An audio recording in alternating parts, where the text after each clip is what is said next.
एक truck driver की कहानी सुबह के 4 बजे थे। दिल्ली जयपुर राजमार्ग पर स्थित विशाल विशाल माल गोदाम परिसर में सन्नाटा पसरा हुआ था। सिर्फ दूर से आती ट्रकों की धीमी गड़गड़ाहट और कभी कभार किसी चौकीदार की खांसी की आवाजें ही इस खामोशी को तोड़ रही थी। अमन अपनी पुरानी लेकिन भरोसेमंद अरावली एक्सप्रेस नामक ट्रक के केबिन में बैठा अपनी कलाई पर बंधी घिसी हुई घड़ी की तरफ देख रहा था। रात भर का इंतजार अब खत्म होने वाला था। जय भारत लॉजिस्टिक्स की पहली खेप सुबह 4:30 तक तैयार हो जानी थी और उसे इसे जयपुर पहुंचाना था। अमन की उम्र 40 के करीब थी, लेकिन उसकी आंखों में अभी भी वही चमक थी जो 22 साल की उम्र में पहली बार स्टीयरिंग थामते वक्त थी। 22 साल की उम्र में जब उसके कंधे पर परिवार की पूरी जिम्मेदारी आ गई थी, तब उसने पहली बार एक भारी वाहन का स्टीयरिंग थामा था। तब से लेकर आज तक इन 18 सालों में उसने भारत के कोने कोने में अपनी अरावली एक्सप्रेस दौड़ाई थी। पहाड़, रेगिस्तान, घने जंगल और शहरी भीड़, हर जगह की सड़कें उसके पहियों के नीचे से गुजरी थी। उसने एक गहरी सांस ली और अपनी जेब से बीड़ी का पैकेट निकाला।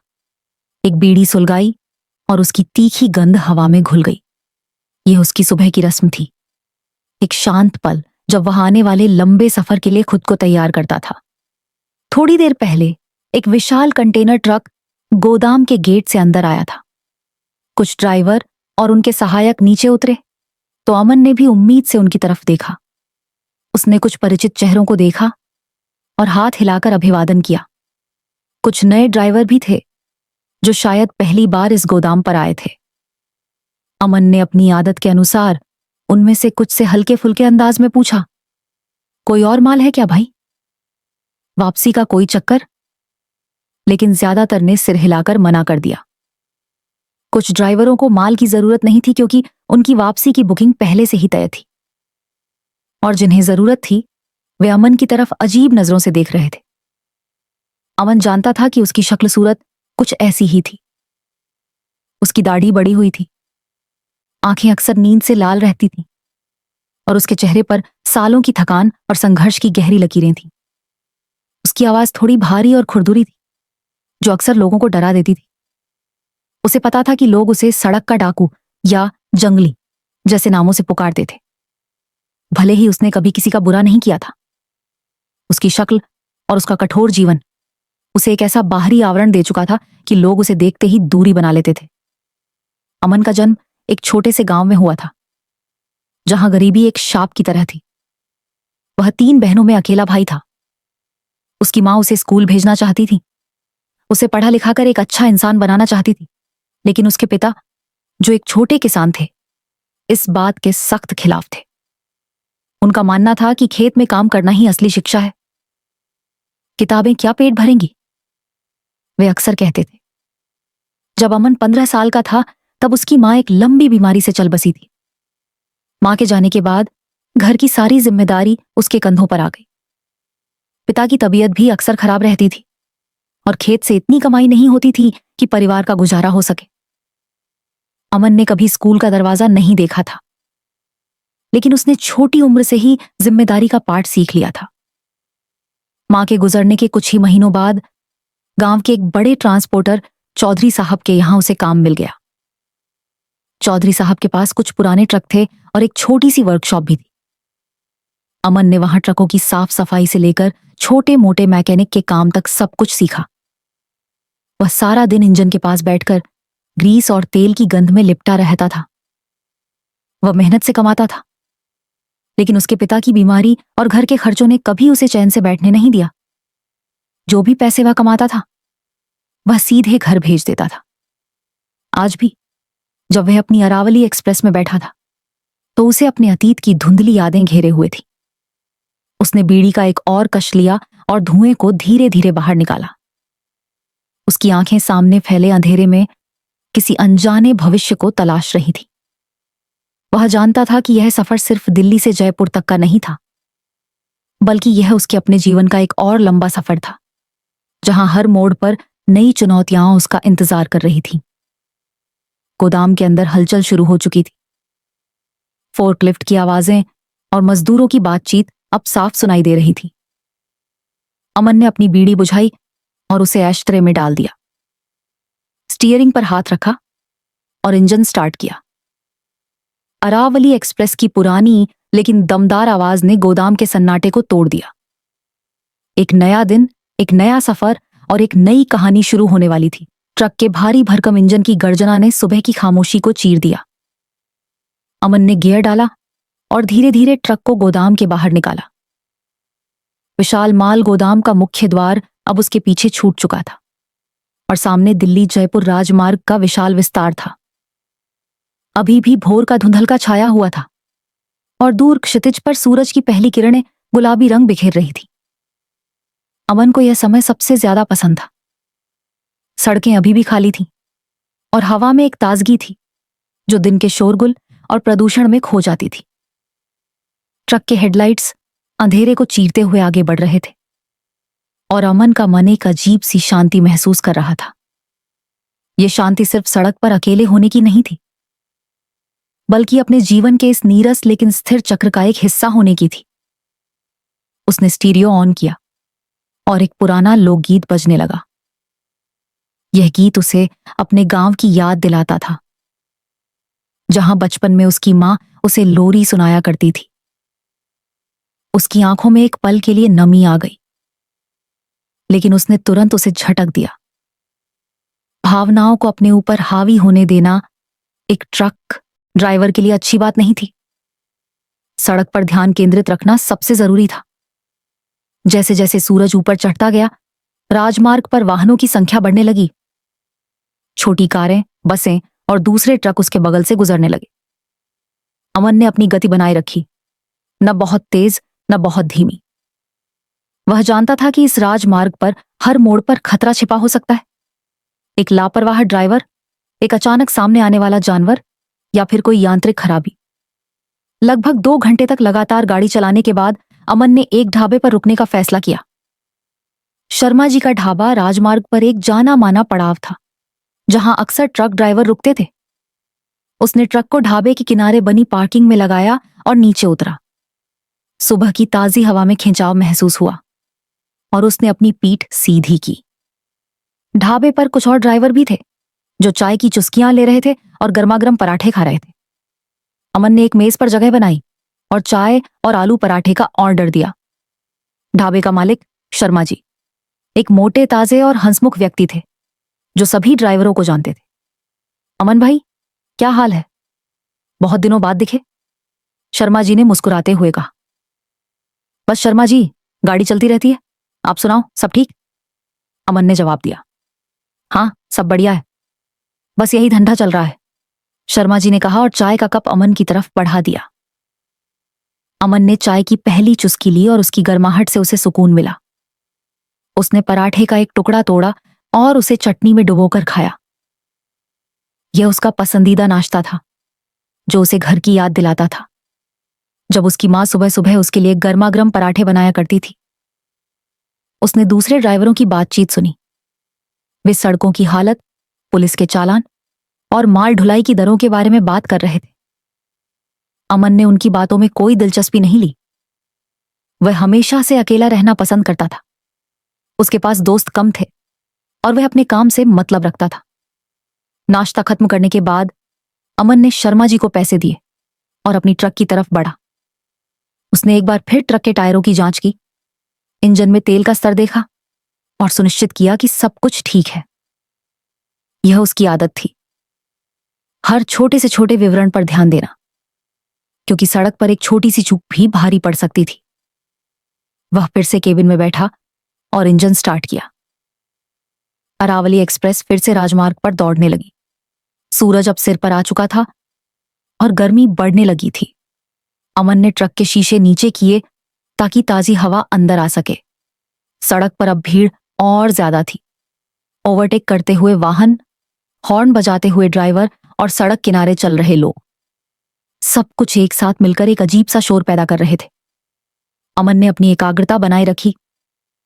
उसकी आंखें सड़क पर जमी हुई थीं और उसके हाथ स्टीयरिंग पर मजबूती से टिके हुए थे।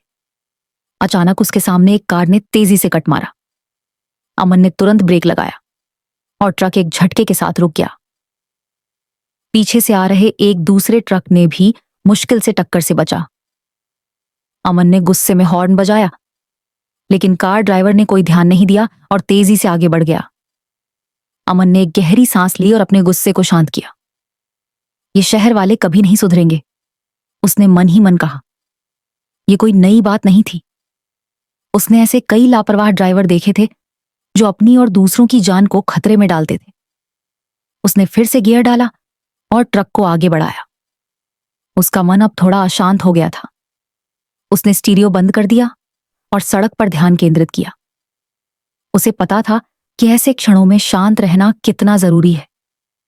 जैसे जैसे वह जयपुर के करीब पहुंच रहा था, सड़क के किनारे की इमारतें और ज्यादा घनी होती जा रही थी। छोटे छोटे गांव और खेत अब बड़े बड़े शहरों और औद्योगिक क्षेत्रों में बदल रहे थे। हवा में धूल और धुएं की गंध बढ़ने लगी थी। दोपहर लगभग 2 बजे अमन जयपुर के बाहरी इलाके में स्थित जय भारत लॉजिस्टिक्स के गोदाम पर पहुंचा। यह एक विशाल परिसर था, जहां सैकड़ों ट्रक खड़े थे और मजदूर माल उतारने और चढ़ाने में व्यस्त थे। अमन ने अपनी ट्रक को एक खाली जगह पर पार्क किया और कागजात लेकर ऑफिस की तरफ बढ़ा। ऑफिस में एक युवा क्लर्क बैठा था जो कंप्यूटर पर कुछ काम कर रहा था। अमन ने उसे कागजात दी और क्लर्क ने उन्हें जांचने के बाद एक रसीद पर हस्ताक्षर किया। माल उतारने में कितना समय लगेगा? अमन ने पूछा। लगभग 2-3 घंटे। अमन भाई, आज थोड़ा ज्यादा काम है, क्लर्क ने जवाब दिया। अमन ने सिर हिलाया। यह उसके लिए कोई नई बात नहीं थी। उसने अपनी ट्रक की तरफ देखा, जहां मजदूर अब माल उतारना शुरू कर रहे थे। वह जानता था कि उसे यहां इंतजार करना होगा और फिर जयपुर से वापसी के लिए कोई नया माल खोजना होगा। उसने गोदाम के पास बनी एक छोटी सी चाय की दुकान पर जाने का फैसला किया। वहां बैठकर वह आराम कर सकता था और अपने अगले सफर की योजना बना सकता था। चाय की दुकान पर कुछ और ड्राइवर भी थे जो ताश खेल रहे थे और हंसी मजाक कर रहे थे। अमन ने एक कप चाय ली और एक कोने में बैठ गया। उसने अपनी आंखें बंद की और अपने मन को शांत करने की कोशिश की। उसका शरीर थका हुआ था, लेकिन उसका मन अभी भी सक्रिय था। उसे अपनी बहनों और अपने पिता की याद आ रही थी। उसे पता था कि वे सब उस पर निर्भर थे और उसे उनके लिए मजबूत रहना था। उसने अपनी जेब से अपना पुराना घिसा हुआ बटुआ निकाला। उसमें कुछ नोट और उसकी मां की एक पुरानी तस्वीर थी। उसने तस्वीर को ध्यान से देखा। मां की आंखों में वही चमक थी जो अमन की आंखों में थी, एक चमक जो कभी हार नहीं मानती थी। उसने तस्वीर को वापस बटुए में रखा और एक गहरी सांस ली। उसे पता था कि उसका सफर अब भी खत्म नहीं हुआ था। उसे अब भी और आगे बढ़ना था और भी चुनौतियां उसका इंतजार कर रही थी। लगभग 3 घंटे बाद अरावली एक्सप्रेस पूरी तरह से खाली हो चुकी थी। अमन ने गोदाम के क्लर्क से वापसी के माल के बारे में पूछा, लेकिन आज जयपुर से दिल्ली के लिए कोई सीधी बुकिंग नहीं थी। क्लर्क ने उसे कुछ अन्य शहरों के लिए माल का सुझाव दिया, लेकिन अमन दिल्ली वापस जाना चाहता था। उसे अपनी बहनों से मिलना था और उसके पिता की तबीयत भी ठीक नहीं थी। कोई बात नहीं अमन भाई, आप थोड़ी देर इंतजार करो, शायद कोई बुकिंग आ जाए, क्लर्क ने कहा। अमन ने सिर हिलाया और फिर से चाय की दुकान की तरफ चल दिया। उसका मन थोड़ा उदास था।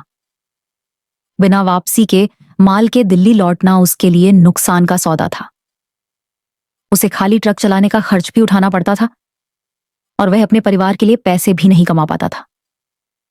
वह चाय की दुकान पर पहुंचा और एक खाली मेज पर बैठ गया। उसने एक कप चाय का ऑर्डर दिया और अपने फोन पर अपने पिता को फोन किया। हाँ बाबूजी, कैसा महसूस कर रहे हो? अमन ने पूछा। मैं ठीक हूं बेटा, तू कहाँ है? पिता की कमजोर आवाज सुनाई दी। मैं जयपुर में हूं बाबूजी, माल उतार दिया है, वापसी के लिए माल देख रहा हूं, अमन ने जवाब दिया। ठीक है बेटा, ध्यान से गाड़ी चलाना, पिता ने कहा। अमन ने फोन काट दिया और एक गहरी सांस ली। उसे अपने पिता की चिंता हो रही थी। उनकी तबीयत दिन ब दिन बिगड़ती जा रही थी और उसे उनके इलाज के लिए और पैसे कमाने थे। तभी एक युवा लड़का चाय की दुकान में आया। उसकी उम्र लगभग 20 साल थी। और उसके चेहरे पर एक अजीब सी बेचैनी थी। उसने चारों तरफ देखा और फिर अमन की तरफ बढ़ा। नमस्ते भाई साहब, लड़के ने कहा। क्या आप दिल्ली की तरफ जा रहे हैं? अमन ने लड़के को ऊपर से नीचे तक देखा। उसके कपड़े साफ थे, लेकिन उसके चेहरे पर थकान और चिंता साफ दिखाई दे रही थी। हाँ, मैं दिल्ली की तरफ ही जा रहा हूं। क्यों? अमन ने पूछा। मुझे दिल्ली जाना है। क्या आप मुझे लिफ्ट दे सकते हैं? लड़के ने पूछा। उसकी आवाज में एक अजीब सी गुहार थी। अमन ने एक पल के लिए सोचा। वह आमतौर पर किसी को लिफ्ट नहीं देता था। सड़क पर अजनबियों पर भरोसा करना खतरनाक हो सकता था, लेकिन इस लड़के की आंखों में एक अजीब सी ईमानदारी थी जिसने अमन को सोचने पर मजबूर कर दिया। आप कहां से हो और दिल्ली क्यों जा रहे हो? अमन ने पूछा। मेरा नाम राहुल है, मैं अजमेर से हूं। मुझे दिल्ली में एक जरूरी काम है, राहुल ने जवाब दिया। उसकी आवाज में अभी भी थोड़ी घबराहट थी। क्या काम है? अमन ने पूछा। वह जानना चाहता था कि राहुल इतनी जल्दी में दिल्ली क्यों जा रहा था। राहुल ने एक पल के लिए हिचकिचाया, फिर उसने कहा, मेरी बहन दिल्ली के एक अस्पताल में भर्ती है। उसकी तबीयत बहुत खराब है और मुझे उससे मिलने जाना है। उसकी आंखों में आंसू आ गए। अमन का दिल पिघल गया। उसे अपनी बहनों की याद आ गई। वह जानता था कि परिवार के लिए चिंता कैसी होती है। ठीक है, अमन ने कहा, मैं तुम्हें लिफ्ट दे दूंगा, लेकिन तुम्हें मेरे साथ इंतजार करना होगा। मुझे अभी तक वापसी का माल नहीं मिला है। कोई बात नहीं भाई साहब, मैं इंतजार करूंगा।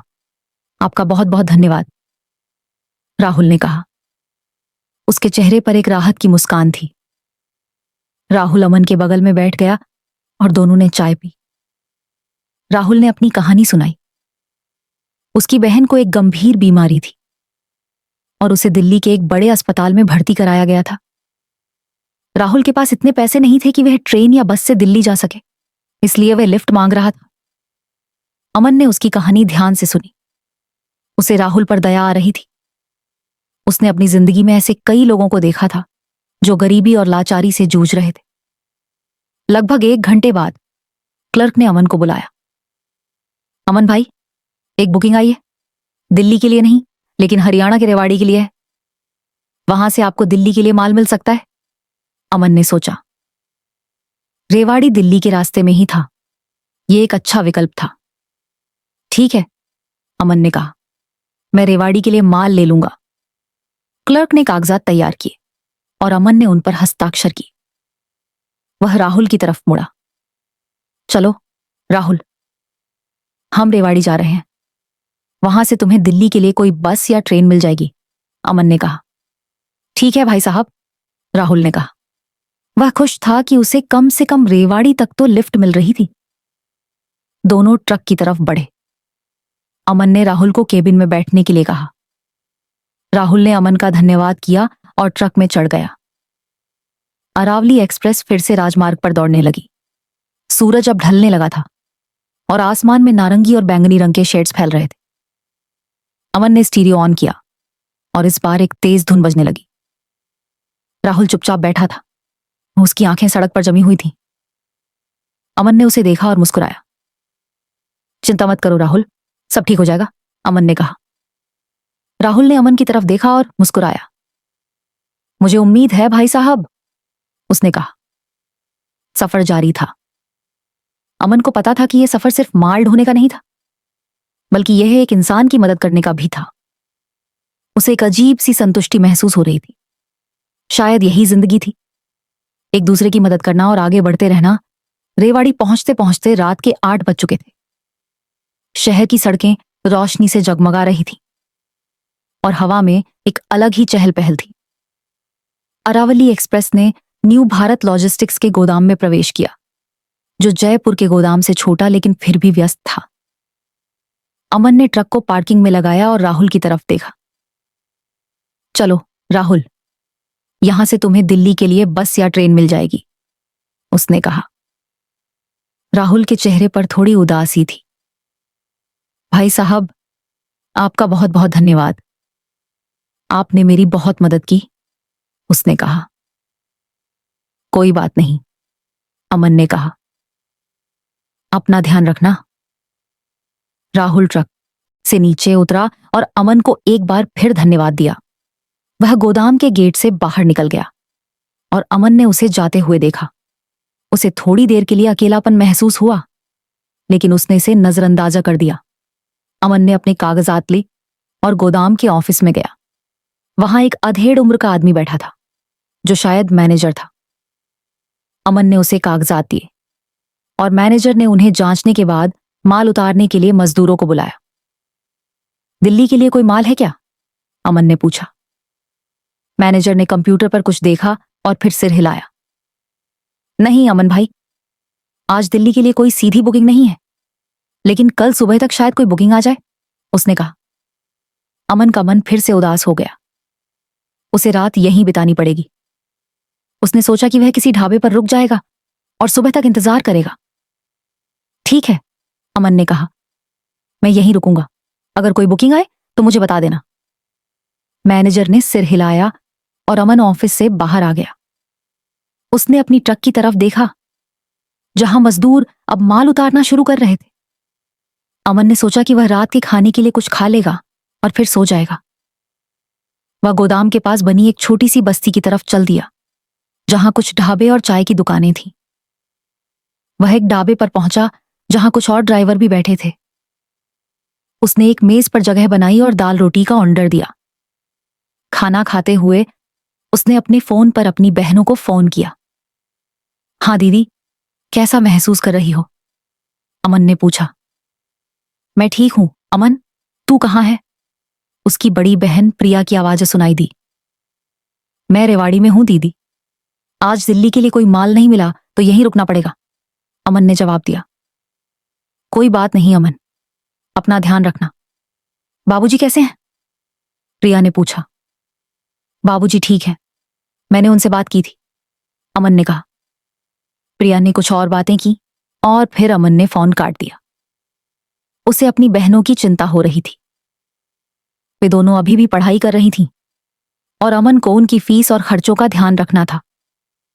खाना खत्म करने के बाद अमन ने ढाबे वाले को पैसे दिए और अपनी ट्रक की तरफ वापस चल दिया।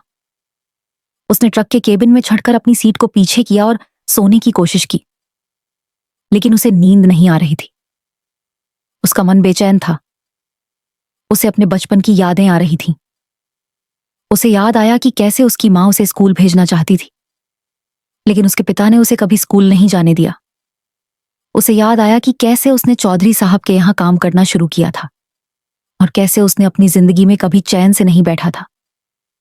उसने अपनी आंखें बंद की और एक गहरी सांस ली। उसे पता था कि उसे मजबूत रहना होगा। उसे अपने परिवार के लिए जीना था। तभी उसके फोन पर एक मैसेज आया। ये राहुल का मैसेज था। भाई साहब, मैं दिल्ली पहुंच गया हूं।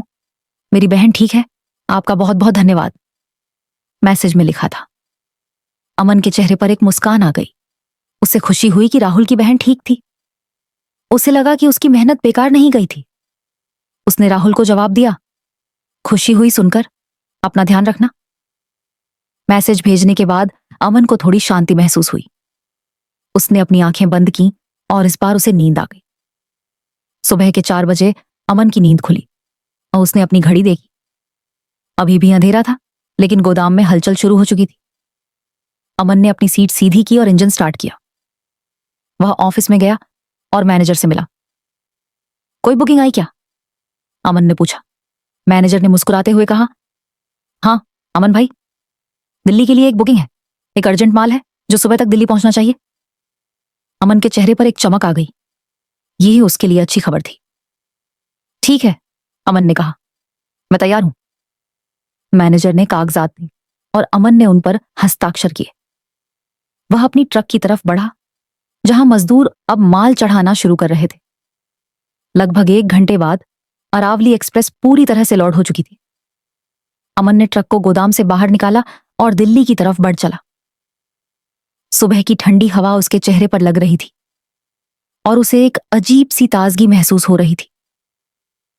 उसे पता था कि यह सफर सिर्फ माल ढोने का नहीं था, बल्कि यह उसके अपने जीवन का एक और अध्याय था, जहां हर मोड़ पर नई कहानियां हैं उसका इंतजार कर रही थीं। दिल्ली की सड़कें हमेशा की तरह व्यस्त थीं। सुबह के 10 बज चुके थे और शहर अपने पूरे शबाब पर था। हॉर्न की आवाजें, लोगों की भीड़ और वाहनों का अंतहीन सिलसिला, सब कुछ मिलकर एक ऐसा शोर पैदा कर रहा था जो अमन को हमेशा बेचैन कर देता था। उसे अपने गांव की शांति और राजमार्ग की खुली हवा ज्यादा पसंद थी। अरावली एक्सप्रेस धीरे धीरे राजधानी लॉजिस्टिक्स के गोदाम की तरफ बढ़ रही थी, जो दिल्ली के बाहरी इलाके में स्थित था। अमन ने अपनी घड़ी देखी। वह समय पर पहुंच गया था। यह उसकी आदत थी, हमेशा समय का पाबंद रहना।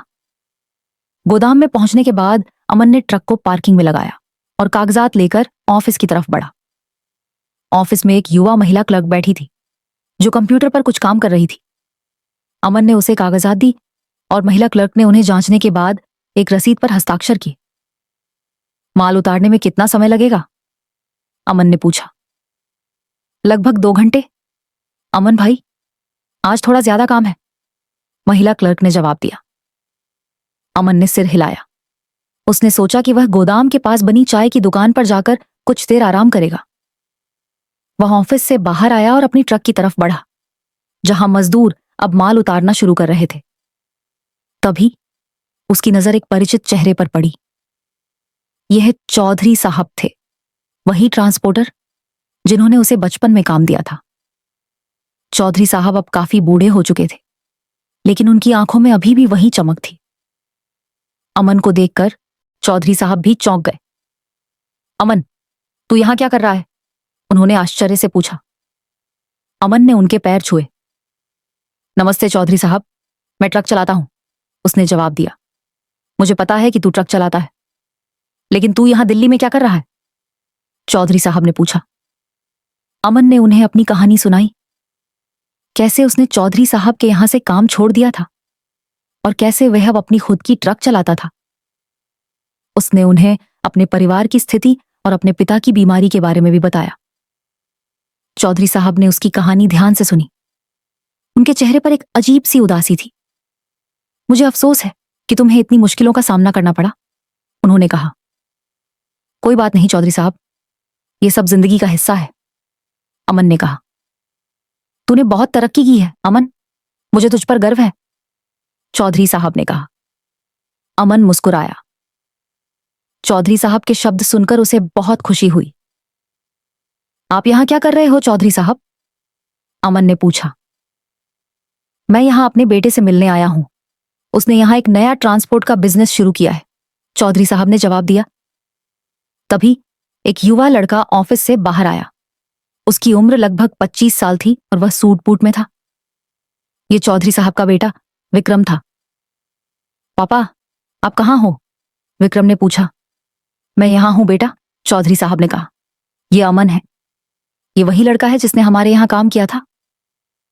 विक्रम ने अमन की तरफ देखा और मुस्कुराया। नमस्ते अमन भाई, मैंने आपके बारे में पापा से बहुत सुना है, उसने कहा। नमस्ते विक्रम भाई, अमन ने जवाब दिया।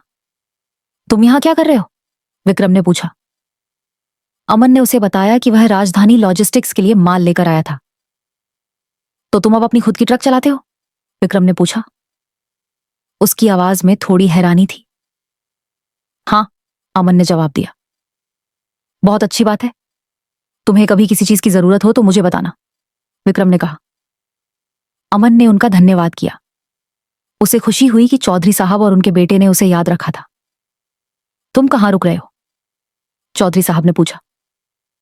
मैं अभी तक कुछ तय नहीं किया है, शायद किसी ढाबे पर रुकूंगा, अमन ने जवाब दिया। नहीं, तुम हमारे साथ रुकोगे, चौधरी साहब ने कहा। हमारे पास यहां एक छोटा सा गेस्ट हाउस है, तुम वहीं रुक सकते हो, अमन ने सोचा। उसे पता था कि चौधरी साहब की मदद स्वीकार करना उसके लिए अच्छा होगा। आपका बहुत बहुत धन्यवाद चौधरी साहब, अमन ने कहा। कोई बात नहीं, चौधरी साहब ने कहा। तुम हमारे परिवार की तरह हो। चौधरी साहब और विक्रम ने अमन को अपने गेस्ट हाउस में ले गए। यह एक छोटा सा कमरा था, जिसमें एक बिस्तर, एक मेज और एक कुर्सी थी। यह अमन के लिए पर्याप्त था। तुम आराम करो, हम तुम्हें खाने के लिए बुलाएंगे, विक्रम ने कहा। अमन ने उनका धन्यवाद किया और कमरे में प्रवेश किया। उसने अपने कपड़े बदले और बिस्तर पर लेट गया। उसे बहुत थकान महसूस हो रही थी, लेकिन उसका मन शांत था। उसे खुशी हुई कि उसे चौधरी साहब और उनके बेटे से मिलकर एक पुरानी पहचान मिली थी। उसने अपनी आंखें बंद की और इस बार उसे तुरंत नींद आ गई। उसे पता था कि यह सफर सिर्फ माल ढोने का नहीं था, बल्कि यह उसके अपने जीवन का एक नया मोड़ था, जहां उसे नए अवसर मिल सकते थे। अगली सुबह अमन देर से उठा।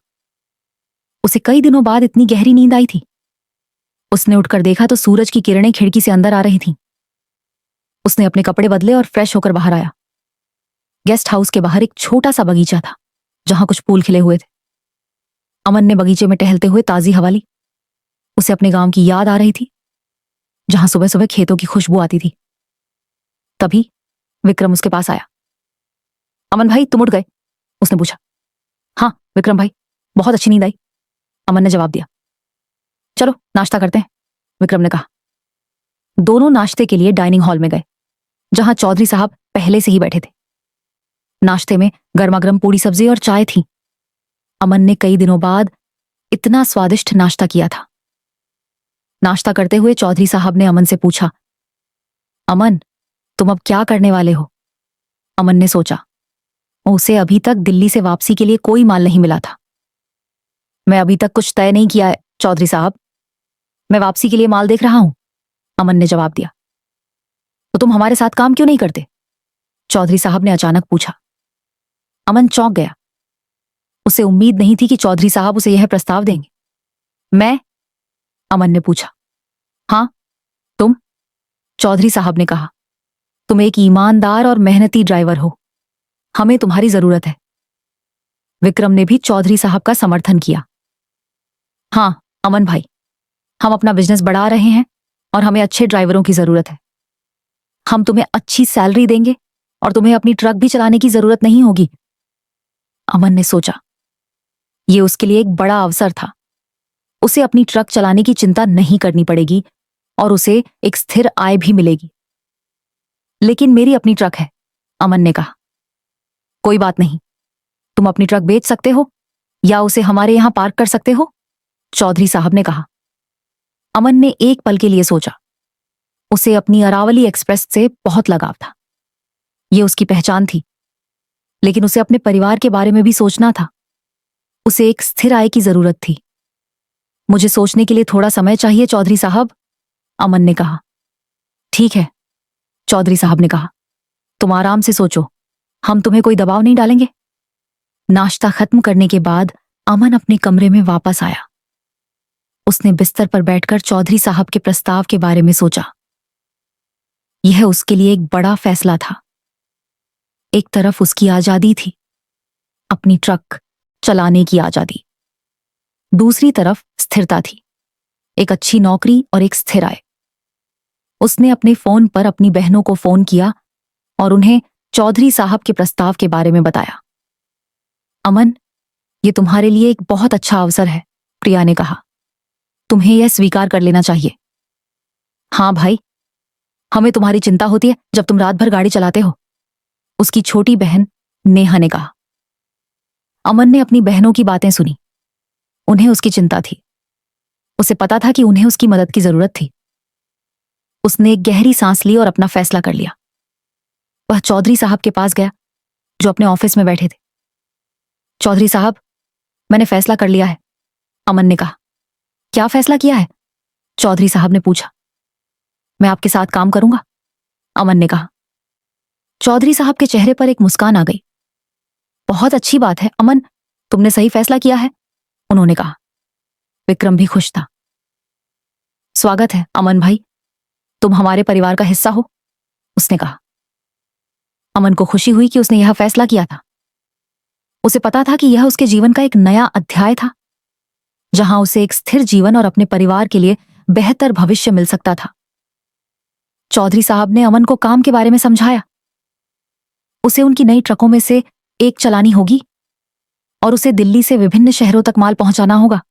उसे एक अच्छी सैलरी मिलेगी और उसे रहने के लिए एक कमरा भी मिलेगा। अमन ने सब कुछ ध्यान से सुना। उसे लगा कि यह उसके लिए एक अच्छा सौदा था। तुम्हारी ट्रक का क्या करोगे? चौधरी साहब ने पूछा। मैं उससे बेच दूंगा, अमन ने कहा।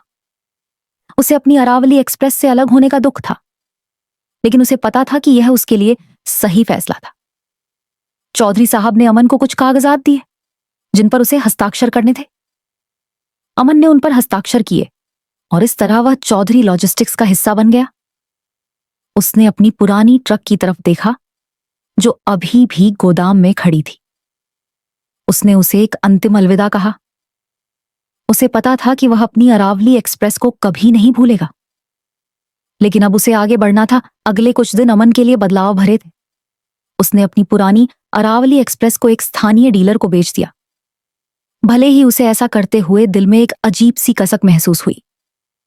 वह ट्रक सिर्फ एक वाहन नहीं थी, बल्कि उसके संघर्षों और आजादी की प्रतीक थी। लेकिन अब एक नई शुरुआत का समय था। चौधरी लॉजिस्टिक्स में उसका पहला दिन था। उसे एक नई चमकदार ट्रक सौंपी गई थी, एक आधुनिक वातानुकूलित केबिन वाली गाड़ी, जिसमें पुरानी अरावली एक्सप्रेस की तुलना में कहीं ज्यादा आराम और सुविधाएं थीं। अमन ने ट्रक के चारों ओर घूमकर उसे देखा, उसके नए टायरों को छुआ और इंजन की आवाजें सुनी। यह एक शक्तिशाली मशीन थी जो उसे एक नए भविष्य की ओर ले जाने वाली थी। विक्रम ने उसे गोदाम के कर्मचारियों और अन्य ड्राइवरों से मिलवाया। कुछ ड्राइवर उसे पहले से जानते थे और कुछ नए थे।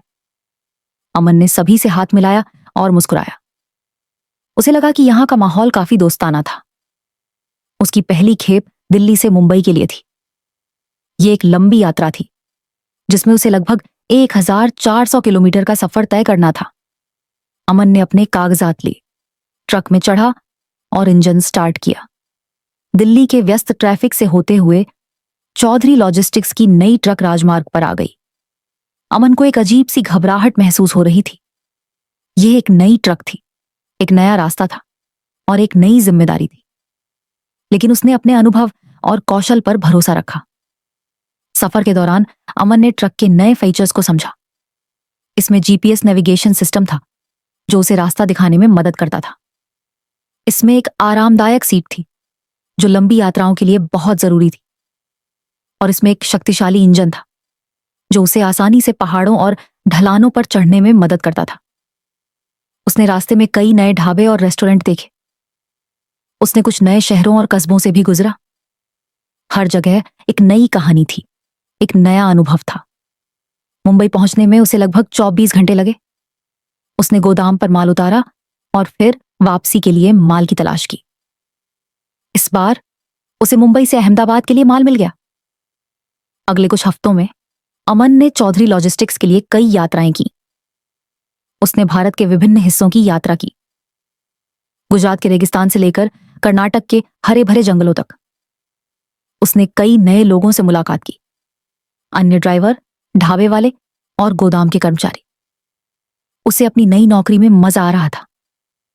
उसे एक स्थिर आय मिल रही थी और उसे अपनी ट्रक चलाने की चिंता नहीं करनी पड़ रही थी। उसे रहने के लिए एक आरामदायक कमरा भी मिल रहा था और उसे अपने परिवार से मिलने का समय भी मिल रहा था। एक दिन जब वह दिल्ली में था तो उसने अपने पिता से मिलने का फैसला किया। वह अपने गांव गया जहां उसके पिता और बहनें उसका इंतजार कर रहे थे। जब वह घर पहुंचा तो उसकी बहनें उसे देखकर बहुत खुश हुईं। उन्होंने उसे गले लगाया और उसके पिता ने उसे आशीर्वाद दिया। कैसा है बेटा? पिता ने पूछा। मैं ठीक हूं बाबूजी, आप कैसे हो? अमन ने जवाब दिया। मैं भी ठीक हूं, पिता ने कहा। तुमने बहुत तरक्की की है, मुझे तुझ पर गर्व है। अमन मुस्कुराया। उसे खुशी हुई कि उसके पिता उस पर गर्व करते थे। उसने अपने परिवार के साथ कुछ दिन बिताए।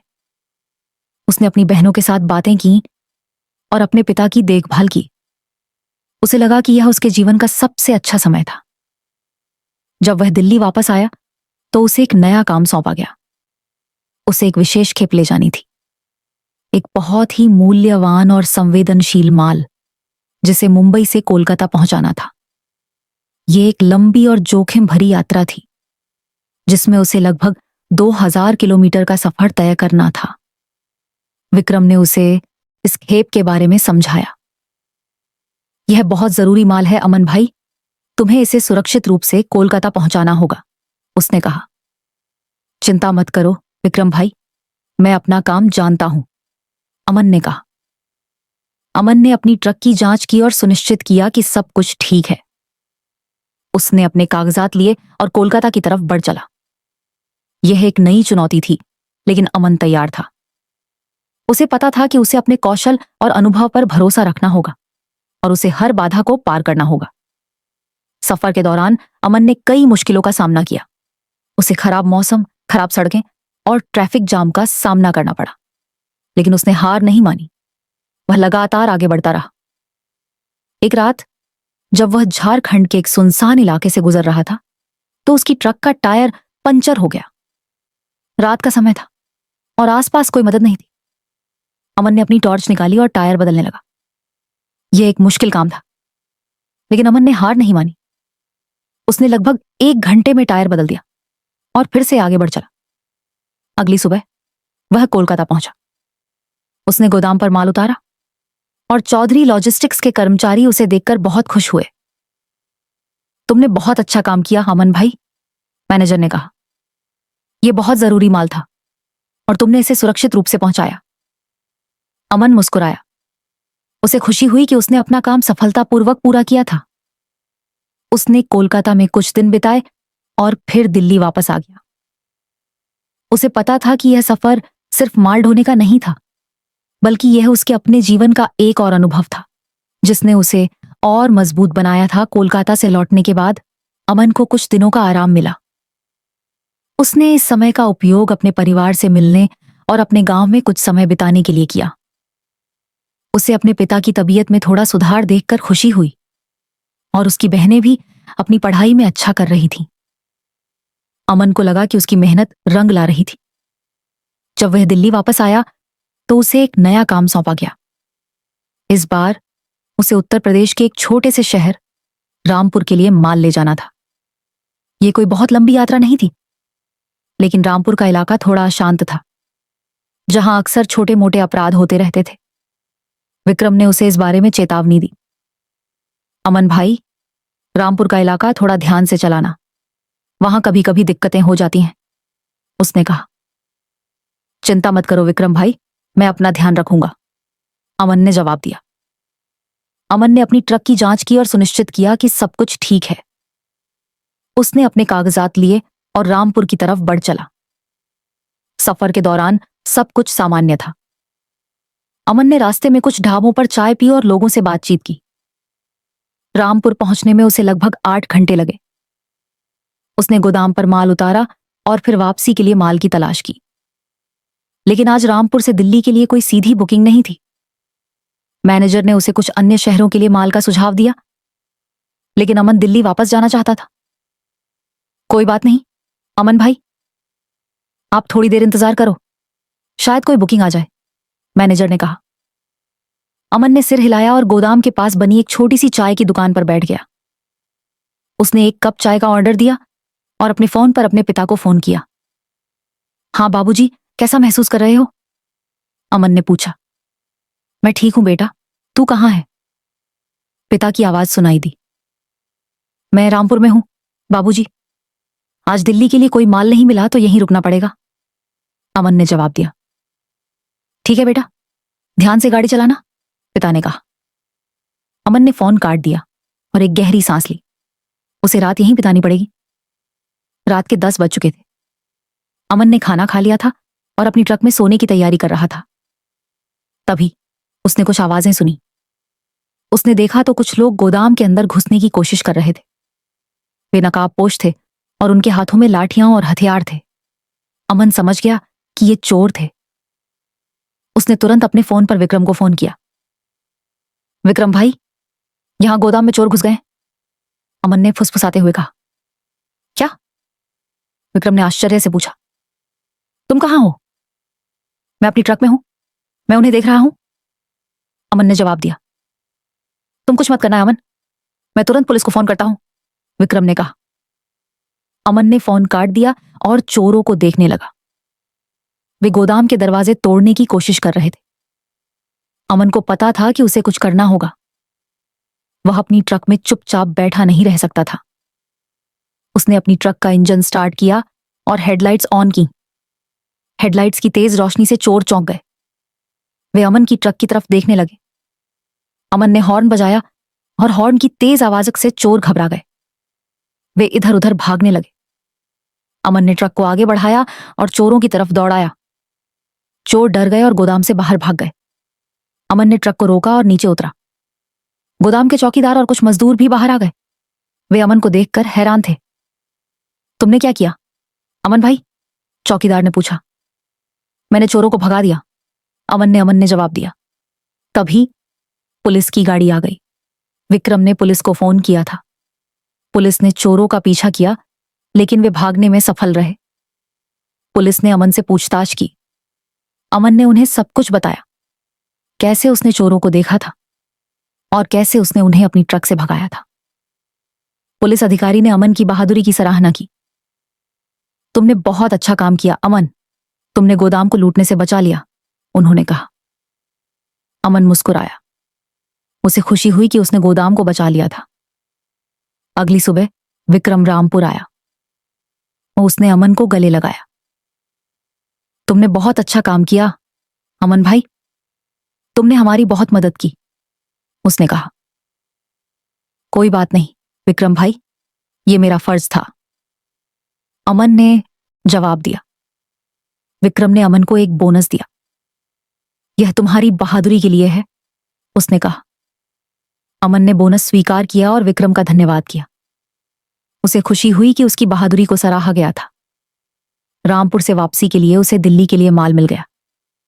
अमन ने अपनी ट्रक में चढ़ा और दिल्ली की तरफ बढ़ चला। यह एक नया अनुभव था जिसने अमन को और मजबूत बनाया था। उसे पता था कि जिंदगी में कई चुनौतियां आ जाएंगी, लेकिन उसे हर चुनौती का सामना करना होगा। रामपुर की घटना के बाद अमन की इज्जत चौधरी लॉजिस्टिक्स में और बढ़ गई थी। विक्रम और चौधरी साहब दोनों उस पर और भी ज्यादा भरोसा करने लगे थे।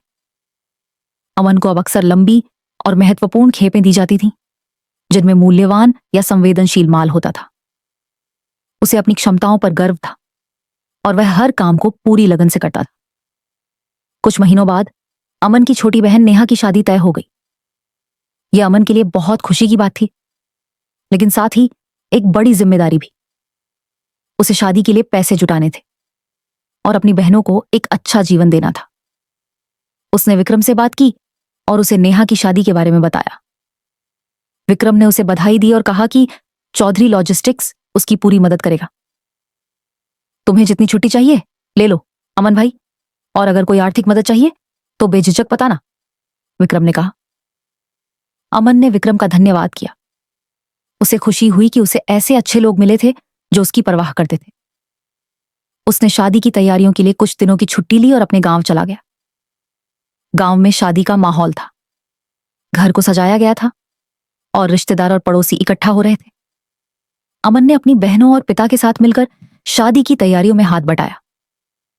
उसने बाजार से सामान खरीदा, हलवाई से बात की और टेंट वाले से व्यवस्था की। उसे हर काम में मजा आ रहा था। शादी का दिन आ गया। नेहा दुल्हन के जोड़े में बहुत खूबसूरत लग रही थी। अमन की आंखें नम हो गईं। उसे याद आया कि कैसे उसकी मां नेहा की शादी के सपने देखा करती थी। उसने अपनी मां की तस्वीर निकाली और उसे देखा। मां, नेहा की शादी हो रही है, तुम जहां भी हो खुश रहना, उसने मन ही मन कहा। बारात आ गई। ढोल नगाड़ों की आवाज से पूरा गांव गूंज उठा। अमन ने बारातियों का स्वागत किया और उन्हें घर के अंदर ले गया। शादी की रस्में शुरू हुई। अमन ने अपनी बहन का कन्यादान किया। यह उसके लिए एक भावुक पल था। उसे लगा कि उसने अपनी मां का सपना पूरा कर दिया था। शादी के बाद नेहा अपने ससुराल चली गई। घर में एक अजीब सी खामोशी छा गई। अमन को अपनी बहन की बहुत याद आ रही थी। अगले दिन अमन ने अपने पिता से बात की। बाबूजी, अब आप आराम करो, मैं सब कुछ संभाल लूंगा, उसने कहा। नहीं बेटा, मैं अभी भी काम कर सकता हूं, पिता ने कहा। मुझे पता है बाबूजी, लेकिन अब आपकी उम्र हो गई है, आपको आराम की जरूरत है, अमन ने कहा। पिता ने अमन की बात मान ली। अमन ने उनके लिए एक छोटा सा खेत किराए पर लिया, जहां वे अपनी पसंद की सब्जियां उगा सकते थे। अमन ने अपनी बड़ी बहन प्रिया से भी बात की। प्रिया अभी भी पढ़ाई कर रही थी और अमन चाहता था कि वह अपनी पढ़ाई पूरी करे। दीदी, तुम्हें किसी चीज की जरूरत हो तो मुझे बताना, अमन ने कहा। चिंता मत करो अमन, मैं अपना ध्यान रखूंगी, प्रिया ने कहा। अमन को खुशी हुई कि उसका परिवार अब सुरक्षित और खुश था। उसे लगा कि उसकी जिंदगी का मकसद पूरा हो रहा था। वह दिल्ली वापस आया और फिर से अपने काम पर लग गया।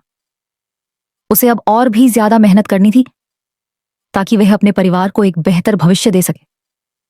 एक दिन जब वह मुंबई से लौट रहा था तो उसे रास्ते में एक पुराना दोस्त मिल गया। यह रमेश था, जो उसके गांव का था और उसके साथ चौधरी साहब के यहां काम करता था। रमेश, तू यहां क्या कर रहा है?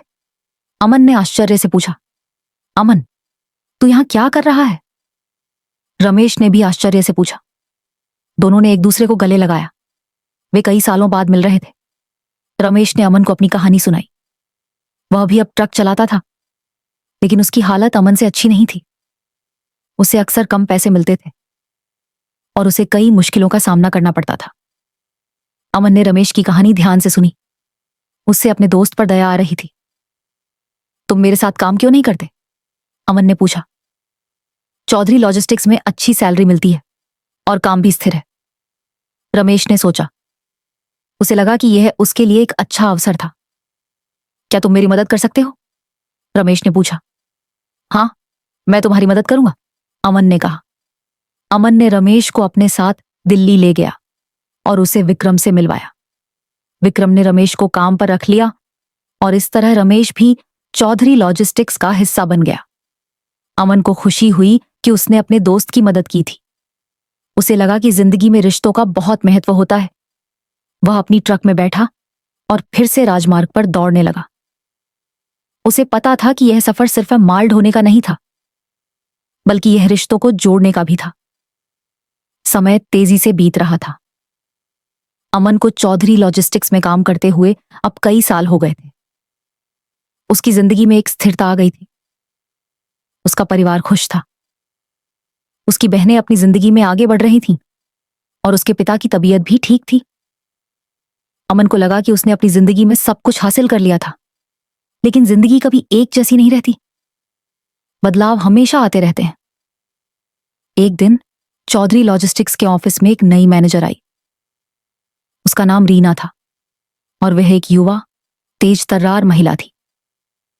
उसने बिजनेस मैनेजमेंट की पढ़ाई की थी और वह कंपनी में नए बदलाव लाना चाहती थी। रीना ने कंपनी के सभी कर्मचारियों से मुलाकात की और उसने उनसे उनके काम और समस्याओं के बारे में पूछा। जब वह अमन से मिली तो उसने उससे उसकी यात्राओं और अनुभवों के बारे में पूछा। अमन भाई, आप इतने सालों से ट्रक चला रहे हो, आपने बहुत कुछ देखा होगा, रीना ने कहा। हाँ मैडम, मैंने बहुत कुछ देखा है, अमन ने जवाब दिया। आपकी क्या राय है? हमें कंपनी में क्या बदलाव लाने चाहिए? रीना ने पूछा। अमन ने सोचा। उसने कभी इस बारे में नहीं सोचा था। वह हमेशा से अपना काम करता था और किसी और चीज में दखल नहीं देता था। मुझे नहीं पता मैडम, मैं बस अपना काम करता हूं, अमन ने कहा। रीना ने मुस्कुराया। ठीक है अमन भाई, लेकिन मुझे लगता है कि आपके अनुभव से हमें बहुत कुछ सीखने को मिल सकता है, उसने कहा। अगले कुछ महीनों में रीना ने कंपनी में कई बदलाव लाए। उसने नई टेक्नोलॉजी को अपनाया, नए रूट बनाए और कर्मचारियों के लिए बेहतर सुविधाएं प्रदान की। कुछ कर्मचारियों को यह बदलाव पसंद नहीं आए, लेकिन ज्यादातर ने उनका समर्थन किया। अमन को भी ये बदलाव थोड़े अजीब लगे। उसे पुरानी व्यवस्था की आदत थी, लेकिन उसने रीना के फैसलों का सम्मान किया। एक दिन रीना ने सभी ड्राइवरों की एक मीटिंग बुलाई। उसने उन्हें बताया कि कंपनी अब एक नया जीपीएस ट्रैकिंग सिस्टम अपनाने जा रही है, जिससे ट्रकों की लोकेशन को ट्रैक किया जा सकेगा और डिलीवरी को और ज्यादा कुशल बनाया जा सकेगा। कुछ ड्राइवरों को यह पसंद नहीं आया। उन्हें लगा कि यह उनकी आजादी पर हमला था। मैडम, हमें अपनी आजादी पसंद है, हम नहीं चाहते कि कोई हमें ट्रैक करे, एक ड्राइवर ने कहा। मुझे पता है कि आप सब अपनी आजादी पसंद करते हो, लेकिन यह सिस्टम आपकी सुरक्षा के लिए भी है। अगर कोई दिक्कत होती है तो हम तुरंत आपकी मदद कर सकते हैं, रीना ने समझाया। अमन ने सोचा। उसे लगा कि रीना सही कह रही थी। टेक्नोलॉजी को अपनाना जरूरी था। मुझे लगता है कि यह एक अच्छा विचार है मैडम, अमन ने कहा। इससे हमें भी मदद मिलेगी। अमन के समर्थन से अन्य ड्राइवरों ने भी जीपीएस ट्रैकिंग सिस्टम को स्वीकार कर लिया। रीना अमन से बहुत प्रभावित हुई। उसे लगा कि अमन एक समझदार और प्रगतिशील व्यक्ति था। एक दिन रीना ने अमन को अपने ऑफिस में बुलाया। अमन भाई, मैं आपसे एक बात करना चाहती हूं, रीना ने कहा। हाँ मैडम, अमन ने जवाब दिया। मैं आपको चौधरी लॉजिस्टिक्स का ट्रक फलीट मैनेजर बनाना चाहती हूं, रीना ने कहा। अमन चौंक गया। उसे उम्मीद नहीं थी कि रीना उसे यह प्रस्ताव देगी। मैं? अमन ने पूछा। हाँ तुम, रीना ने कहा। तुम्हारे पास बहुत अनुभव है और तुम सभी ड्राइवरों को जानते हो। तुम इस पद के लिए सबसे अच्छे व्यक्ति हो। अमन ने सोचा, यह उसके लिए एक बड़ा अवसर था। उसे अब ट्रक चलाने की जरूरत नहीं पड़ेगी और उसे एक उच्च पद और बेहतर सैलरी मिलेगी। मुझे सोचने के लिए थोड़ा समय चाहिए मैडम, अमन ने कहा। ठीक है, रीना ने कहा। तुम आराम से सोचो, हम तुम्हें कोई दबाव नहीं डालेंगे। अमन अपने कमरे में वापस आया और रीना के प्रस्ताव के बारे में सोचा। यह उसके लिए एक बड़ा फैसला था। एक तरफ उसकी पुरानी जिंदगी थी, ट्रक चलाने की जिंदगी। दूसरी तरफ एक नई जिंदगी थी, एक मैनेजर की जिंदगी। उसने अपने परिवार से बात की और उन्होंने उसे इस प्रस्ताव को स्वीकार करने के लिए प्रोत्साहित किया। अमन, यह तुम्हारे लिए एक बहुत अच्छा अवसर है, प्रिया ने कहा। तुम्हें यह स्वीकार कर लेना चाहिए। हाँ भाई, तुम अब आराम कर सकते हो, नेहा ने कहा। अमन ने एक गहरी सांस ली और अपना फैसला कर लिया। वह रीना के पास गया और उसे बताया कि उसने प्रस्ताव स्वीकार कर लिया है। रीना के चेहरे पर एक मुस्कान आ गई। बहुत अच्छी बात है अमन भाई, तुम हमारे परिवार का हिस्सा हो, उसने कहा। अमन को खुशी हुई कि उसने यह फैसला किया था। उसे पता था कि यह उसके जीवन का एक नया अध्याय था, जहां उसे एक नई जिम्मेदारी और एक नया भविष्य मिल सकता था। उसने अपनी पुरानी ट्रक की तरफ देखा, जो अब गोदाम में खड़ी थी। उसे अपनी अरावली एक्सप्रेस की याद आ रही थी, लेकिन उसे पता था कि अब उसे आगे बढ़ना था। ट्रक फलीट मैनेजर के रूप में अमन की नई भूमिका चुनौतियों और अवसरों से भरी थी। अब वह स्टीयरिंग पर नहीं था, बल्कि ऑफिस में बैठकर ट्रकों के संचालन, ड्राइवरों के प्रबंधन और लॉजिस्टिक्स की जटिलताओं को संभाल रहा था। यह उसके लिए एक बिल्कुल नया अनुभव था, लेकिन उसके सालों के अनुभव और जमीनी ज्ञान ने उसे इस बदलाव के लिए तैयार किया था। उसका पहला काम सभी ड्राइवरों के साथ एक बैठक करना था। उसने उन्हें समझाया कि वह अब उनका मैनेजर था, लेकिन वह हमेशा उनकी मदद के लिए मौजूद रहेगा। उसने उनकी समस्याओं को सुना और उन्हें आश्वासन दिया कि वह उनके लिए बेहतर काम करने की कोशिश करेगा। कुछ ड्राइवरों को अमन का नया पद पसंद नहीं आया। उन्हें लगा कि वह अब साहब बन गया था और उन्हें भूल जाएगा। लेकिन अमन ने अपनी विनम्रता और ईमानदारी से उनका विश्वास जीता। उसने उन्हें दिखाया कि वह अभी भी वही अमन था जो उनके साथ सड़क पर घंटों बिताता था। रीना ने अमन को नई टेक्नोलॉजी और मैनेजमेंट के गुर सिखाए। उसने उसे कंप्यूटर का उपयोग करना सिखाया, डेटा का विश्लेषण करना सिखाया और कुशल निर्णय लेना सिखाया। अमन ने सब कुछ ध्यान से सीखा और वह जल्द ही अपनी नई भूमिका में माहिर हो गया। उसने कंपनी के लिए कई सुधार किए। उसने ट्रकों के रखरखाव को बेहतर बनाया, जिससे ब्रेकडाउन कम हो गए। उसने रूट प्लानिंग को अनुकूलित किया, जिससे ईंधन की खपत कम हो गई। और उसने ड्राइवरों के लिए बेहतर प्रशिक्षण कार्यक्रम शुरू किए, जिससे उनकी सुरक्षा और दक्षता बढ़ी। चौधरी लॉजिस्टिक्स की लाभप्रदता में वृद्धि हुई और कंपनी ने बाजार में अपनी स्थिति मजबूत की। रीना और चौधरी साहब अमन से बहुत प्रभावित हुए। उन्हें लगा कि उन्होंने अमन को यह पद देकर सही फैसला किया था। अमन को अपनी नई भूमिका में मजा आ रहा था। उसे लगा कि वह अब सिर्फ एक ड्राइवर नहीं था, बल्कि वह एक लीडर था जो दूसरों की मदद कर सकता था। उसने अपने परिवार को दिल्ली बुला लिया। उसके पिता और बहनें अब उसके साथ दिल्ली में रहते थे। अमन ने उनके लिए एक अच्छा घर किराए पर लिया और उसने अपनी बहनों को अच्छी शिक्षा प्रदान की। प्रिया ने अपनी पढ़ाई पूरी की और एक अच्छी नौकरी मिल गई। नेहा ने भी अपनी पढ़ाई पूरी की और एक कॉलेज में दाखिला लिया। अमन को खुशी हुई कि उसके परिवार का भविष्य सुरक्षित था। एक दिन रीना ने अमन को अपने ऑफिस में बुलाया। अमन भाई, मैं आपसे एक बात करना चाहती हूं, रीना ने कहा। हाँ मैडम, अमन ने जवाब दिया। मैं चौधरी लॉजिस्टिक्स को और बढ़ाना चाहती हूं। मैं इसे एक राष्ट्रीय स्तर की कंपनी बनाना चाहती हूं, रीना ने कहा। अमन चौंक गया। यह एक बड़ा लक्ष्य था। यह एक बड़ा काम है मैडम, अमन ने कहा। मुझे पता है, लेकिन मुझे विश्वास है कि हम इसे कर सकते हैं और मुझे तुम्हारी मदद की जरूरत है, रीना ने कहा। रीना ने अमन को अपनी योजना समझाई। वह कंपनी को पूरे भारत में फैलाना चाहती थी, नए गोदाम खोलना चाहती थी और नए रूट बनाना चाहती थी। अमन ने रीना की योजना ध्यान से सुनी। उसे लगा कि यह एक रोमांचक चुनौती थी। मैं आपके साथ हूं मैडम, अमन ने कहा। मैं आपकी पूरी मदद करूंगा, रीना मुस्कुराई।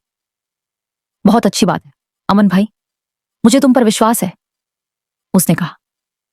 अगले कुछ सालों में अमन और रीना ने मिलकर चौधरी लॉजिस्टिक्स को एक राष्ट्रीय स्तर की कंपनी बना दिया। उन्होंने पूरे भारत में नए गोदाम खोले, नए रूट बनाए और हजारों लोगों को रोजगार दिया। अमन अब सिर्फ ट्रक फ्लीट मैनेजर नहीं था, बल्कि वह कंपनी का एक महत्वपूर्ण हिस्सा था। उसे अक्सर बड़े बड़े फैसले लेने पड़ते थे और उसे कई मुश्किलों का सामना करना पड़ता था, लेकिन उसने हमेशा अपनी ईमानदारी और मेहनत से काम किया। एक दिन चौधरी साहब ने अमन को अपने ऑफिस में बुलाया। अमन, मैं अब रिटायर होना चाहता हूं, चौधरी साहब ने कहा। अमन चौंक गया। उसे उम्मीद नहीं थी कि चौधरी साहब यह कहेंगे। लेकिन चौधरी साहब, आप अभी भी काम कर सकते हो, अमन ने कहा। नहीं बेटा, अब मेरी उम्र हो गई है, मैं आराम करना चाहता हूं, चौधरी साहब ने कहा। और मैं चाहता हूं कि तुम और रीना कंपनी को संभालो। अमन और रीना ने एक दूसरे को देखा। यह उनके लिए एक बड़ी जिम्मेदारी थी। हम अपना सर्वश्रेष्ठ प्रदर्शन करेंगे चौधरी साहब, अमन ने कहा। मुझे तुम पर विश्वास है, चौधरी साहब ने कहा। चौधरी साहब ने अमन और रीना को कंपनी की कमान सौंप दी। अमन अब चौधरी लॉजिस्टिक्स का चीफ ऑपरेटिंग ऑफिसर बन गया था और रीना चीफ एग्जीक्यूटिव ऑफिसर बन गई थी। अमन को अपनी जिंदगी पर गर्व था। उसने एक छोटे से गांव से शुरुआत की थी और अब वह एक बड़ी कंपनी का एक महत्वपूर्ण हिस्सा था। उसे पता था कि यह सफर सिर्फ माल ढोने का नहीं था, बल्कि यह सपनों को पूरा करने का भी था। चौधरी लॉजिस्टिक्स की कमान संभालने के बाद अमन और रीना ने कंपनी को नई ऊंचाइयों पर ले जाने का संकल्प लिया। उनका लक्ष्य सिर्फ बिजनेस बढ़ाना नहीं था, बल्कि एक ऐसी कंपनी बनाना था जो अपने कर्मचारियों और ग्राहकों के लिए एक मिसाल कायम करे। अमन चीफ ऑपरेटिंग ऑफिसर के रूप में कंपनी के जमीनी स्तर के संचालन के लिए जिम्मेदार था। वह अभी भी ड्राइवरों के साथ नियमित रूप से बातचीत करता था, गोदामों का दौरा करता था और यह सुनिश्चित करता था कि हर खेप समय पर और सुरक्षित रूप से पहुंचे। उसके अनुभव ने उसे हर छोटी से छोटी समस्या को समझने और उसका समाधान करने में मदद की। रीना चीफ एग्जीक्यूटिव ऑफिसर के रूप में कंपनी की समग्र रणनीति, वित्तीय प्रबंधन और नए बाजारों में विस्तार पर ध्यान केंद्रित कर रही थी। उसकी दूरदर्शिता और आधुनिक प्रबंधन कौशल ने कंपनी को तेजी से आगे बढ़ने में मदद की। दोनों के बीच एक अद्भुत तालमेल था। अमन का जमीनी ज्ञान और रीना की रणनीतिक सोच ने चौधरी लॉजिस्टिक्स को एक अजेय शक्ति बना दिया। उन्होंने सबसे पहले ग्रीन लॉजिस्टिक्स की अवधारणा पर काम करना शुरू किया। इसका मतलब था कि वे पर्यावरण के अनुकूल परिवहन समाधानों को अपनाना चाहते थे। उन्होंने अपनी ट्रकों को नवीनतम उत्सर्जन मानकों के अनुरूप अपग्रेड किया और उन्होंने सौर ऊर्जा से चलने वाले गोदाम बनाने की योजना बनाई। हमें सिर्फ पैसे कमाने के बारे में नहीं सोचना चाहिए रीना मैडम, अमन ने एक बैठक में कहा। हमें अपने ग्रह के बारे में भी सोचना चाहिए। रीना ने अमन के विचार का समर्थन किया। तुम सही कह रहे हो अमन भाई, यह हमारी जिम्मेदारी है, उसने कहा। उन्होंने एक नया ड्राइवर कल्याण कार्यक्रम भी शुरू किया। इसके तहत ड्राइवरों को बेहतर वेतन, स्वास्थ्य बीमा और बच्चों की शिक्षा के लिए सहायता प्रदान की गई। उन्होंने ड्राइवरों के लिए नियमित स्वास्थ्य जांच और योग सत्र भी आयोजित किए। हमारे ड्राइवर हमारी रीढ़ हैं, अमन ने ड्राइवरों की एक बैठक में कहा। अगर वे खुश और स्वस्थ होंगे तो कंपनी भी आगे बढ़ेगी। इस कार्यक्रम से ड्राइवरों में खुशी और संतुष्टि बढ़ी। वे अब और ज्यादा लगन से काम करने लगे और कंपनी की दक्षता में भी सुधार हुआ। चौधरी लॉजिस्टिक्स की ख्याति पूरे देश में फैल गई। उन्हें कई पुरस्कार मिले और वे उद्योग में एक अग्रणी कंपनी बन गए। एक दिन अमन को अपने गांव से फोन आया। उसकी बड़ी बहन प्रिया ने उसे बताया कि उसके पिता की तबीयत अचानक बिगड़ गई है। अमन तुरंत अपने गांव के लिए रवाना हो गया। वह जानता था कि उसके पिता का समय अब करीब आ रहा था।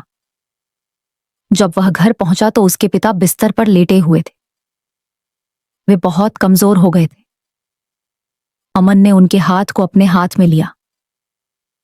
बाबूजी, मैं आ गया हूं, उसने कहा। पिता ने अपनी आंखें खोली और अमन की तरफ देखा। उनके चेहरे पर एक हल्की सी मुस्कान थी। तुमने बहुत कुछ हासिल किया है बेटा, मुझे तुझ पर गर्व है, पिता ने फुसफुसाते हुए कहा। अमन की आंखों में आंसू आ गए। यह सब आपकी वजह से है बाबूजी, उसने कहा। कुछ ही घंटों बाद अमन के पिता का निधन हो गया। अमन को गहरा दुख हुआ, लेकिन उसे यह भी पता था कि उसके पिता ने एक शांतिपूर्ण जीवन जिया था। उसने अपने पिता का अंतिम संस्कार किया और फिर अपने परिवार के साथ कुछ दिन बिताए। उसे लगा कि अब उसे और मजबूत रहना होगा, क्योंकि अब वह अपने परिवार का एकमात्र सहारा था। जब वह दिल्ली वापस आया तो रीना ने उसे सांत्वना दी। मुझे अफसोस है अमन भाई, उसने कहा। कोई बात नहीं मैडम, यह जिंदगी का हिस्सा है, अमन ने कहा। अमन ने फिर से अपने काम पर ध्यान केंद्रित किया। उसे पता था कि उसके पिता उसे खुश देखना चाहते थे और उसे उनके सपनों को पूरा करना था। चौधरी लॉजिस्टिक्स लगातार बढ़ रहा था। उन्होंने नए बाजारों में विस्तार किया और उन्होंने अंतर्राष्ट्रीय स्तर पर भी काम करना शुरू किया। अमन अब एक सफल बिजनेसमैन बन गया था, लेकिन वह कभी अपने अतीत को नहीं भूला। वह हमेशा याद रखता था कि वह कहां से आया था और उसने कितनी मेहनत की थी।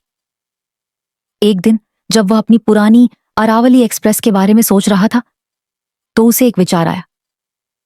उसने चौधरी लॉजिस्टिक्स के गोदाम में एक छोटा सा संग्रहालय बनाने का फैसला किया, जहां वह अपनी पुरानी ट्रक को प्रदर्शित कर सके। उसने अपनी अरावली एक्सप्रेस को फिर से पेंट करवाया और उसे गोदाम में एक विशेष स्थान पर रखा।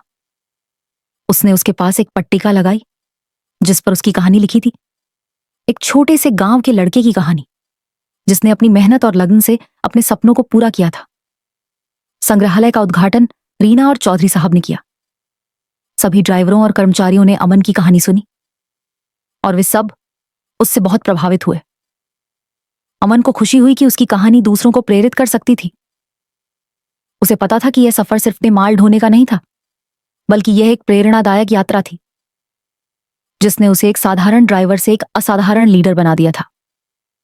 अमन और रीना के नेतृत्व में चौधरी लॉजिस्टिक्स ने अभूतपूर्व सफलता हासिल की।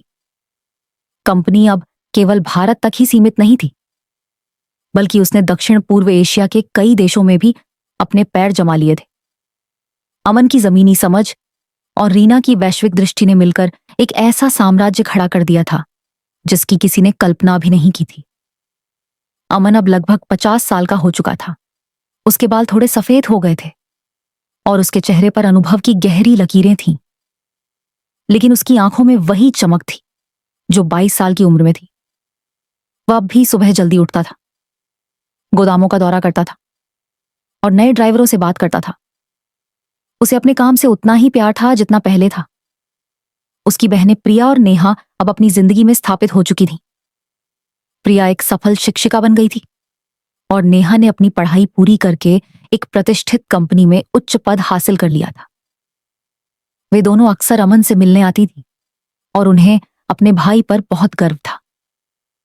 एक दिन रीना ने अमन को अपने ऑफिस में बुलाया। उसके चेहरे पर एक गंभीर भाव था। अमन भाई, मुझे आपसे एक जरूरी बात करनी है, रीना ने कहा। हाँ मैडम, अमन ने जवाब दिया। हम दोनों ने मिलकर इस कंपनी को बहुत आगे बढ़ाया है, लेकिन अब समय आ गया है कि हम अगली पीढ़ी को कमान सौंपें, रीना ने कहा। अमन चौंक गया। उसने कभी इस बारे में नहीं सोचा था। लेकिन मैडम, हम अभी भी बहुत कुछ कर सकते हैं, अमन ने कहा। मुझे पता है अमन भाई, लेकिन हमें नए विचारों और नई ऊर्जा की जरूरत है। हमें कंपनी को भविष्य के लिए तैयार करना होगा, रीना ने समझाया। रीना ने अमन को अपनी योजना बताई।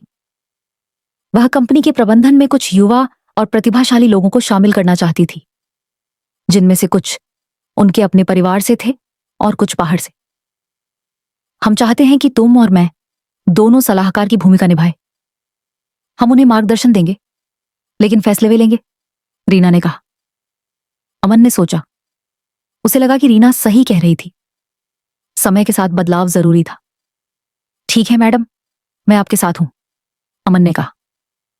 अगले कुछ महीनों में अमन और रीना ने मिलकर नई पीढ़ी को प्रशिक्षित किया।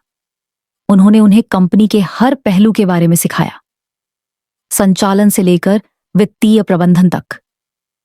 उन्होंने उन्हें अपनी गलतियों से सीखने और आगे बढ़ने के लिए प्रोत्साहित किया। नई पीढ़ी में रीना का भतीजा अर्जुन और अमन की भांजी तारा शामिल थे। अर्जुन एक तेज तर्रार और महत्वाकांक्षी युवा था, जबकि तारा शांत और मेहनती थी। दोनों ने मिलकर कंपनी को नई दिशा में ले जाने का संकल्प लिया। एक दिन चौधरी लॉजिस्टिक्स के बोर्ड ऑफ डायरेक्टर्स की एक बैठक हुई। इस बैठक में अमन और रीना ने आधिकारिक तौर पर कंपनी की कमान नई पीढ़ी को सौंप दी। अमन ने एक भावुक भाषण दिया। मैंने इस कंपनी को अपना खून पसीना दिया है। यह मेरे लिए सिर्फ एक कंपनी नहीं, बल्कि मेरा परिवार है, उसने कहा। मुझे विश्वास है कि नई पीढ़ी इसे और भी आगे ले जाएगी। रीना ने भी एक भाषण दिया, जिसमें उसने अमन की कड़ी मेहनत और समर्पण की सराहना की। नई पीढ़ी ने अमन और रीना का धन्यवाद किया और उन्हें आश्वासन दिया कि वे उनकी विरासत को आगे बढ़ाएंगे। अमन अब चौधरी लॉजिस्टिक्स में एक सलाहकार की भूमिका निभा रहा था। वह अभी भी ऑफिस आता था, लेकिन अब उसे रोजाना के काम की चिंता नहीं करनी पड़ती थी। उसे ज्यादा समय अपने परिवार और अपने शौक के लिए मिलता था। उसने अपने गांव में एक छोटा सा स्कूल खोला, जहां वह गरीब बच्चों को मुफ्त शिक्षा प्रदान करता था। उसने उन्हें अपनी कहानी सुनाई, एक छोटे से गांव के लड़के की कहानी, जिसने अपनी मेहनत और लगन से अपने सपनों को पूरा किया था। बच्चों ने अमन की कहानी ध्यान से सुनी और वे सब उससे बहुत प्रभावित हुए। उन्हें लगा कि अगर अमन ऐसा कर सकता है तो वे भी कर सकते हैं। अमन को खुशी हुई कि वह दूसरों को प्रेरित कर सकता था। उसे लगा कि उसकी जिंदगी का मकसद अब पूरा हो गया था।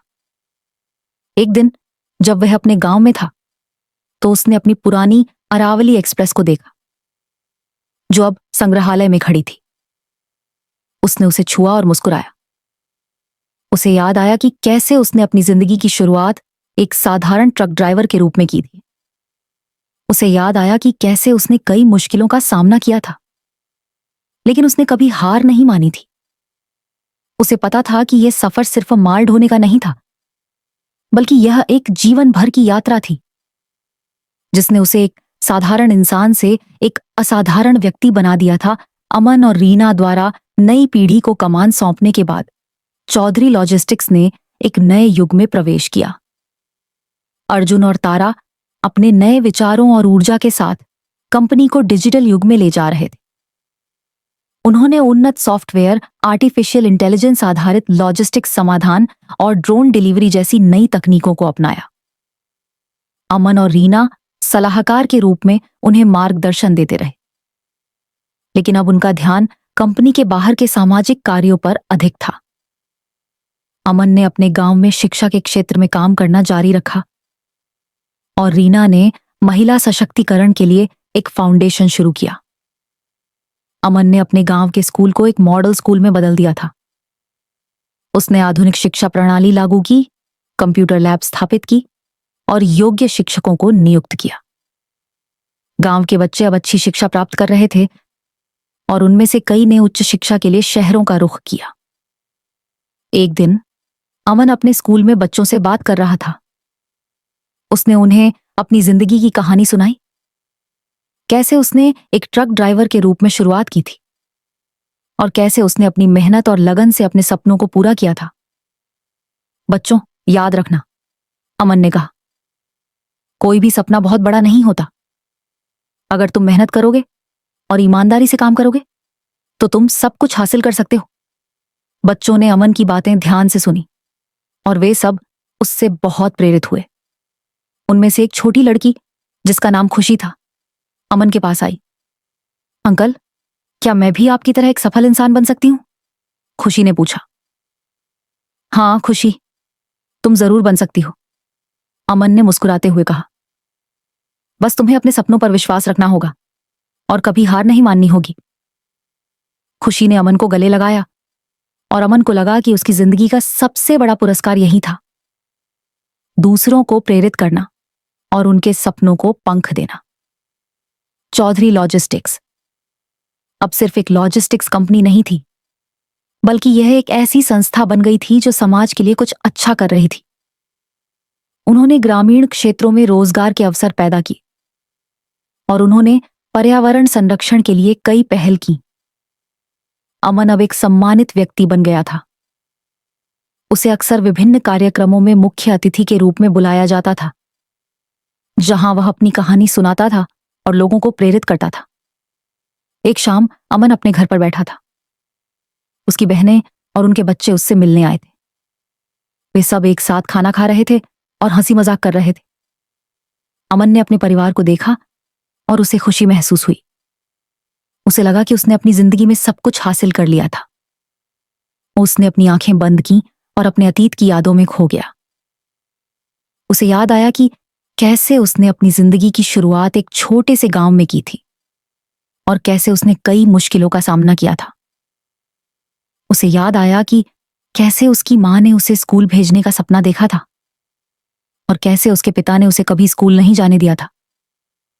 उसे याद आया कि कैसे उसने चौधरी साहब के यहां काम करना शुरू किया था और कैसे उसने अपनी अरावली एक्सप्रेस चलाई थी।